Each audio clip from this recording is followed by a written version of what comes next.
მოგესალმებით, რეალურად პოლიციის გაჩერებისას თუ კი ტრაქერი თავიდანვე დაიწყებს გამართული წინადადებებით პასუხის მიგებას, ამ შემთხვევაში, ესე ვთქვათ, პოლიციის ინტერესი, რომ მისი ენა უფრო სიღრმისეულად დაიტესტოს, ალბათ ქრება.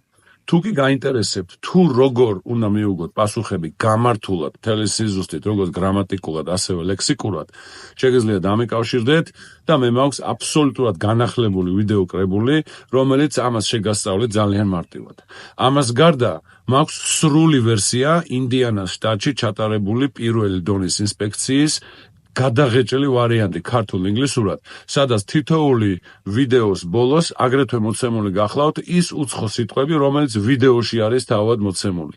ეს იქნება ძალიან მარტივი გზა იმისთვის, რომ თქვენ ძალიან მყარი საფუძველი შეიქმნათ, რომ თავი გაართვათ ამ კომუნიკაციას, როგორც პოლიციელთან ურთიერთობისას, ასევე Waystation-ზე. მოკლედ, სრული შემთხვევაში დამიკავშირდით, ძალიან გაგიმარტივდებათ, შემიძლია სათითაო წარმოგიდგინოთ, ეს მასალები თუ როგორი ფორმის მასალაა, რამდენად ადვილად გასაგები არის და იმის შემდეგ გადაწყვიტოთ, გსურთ თუ არა მისი შეძენა.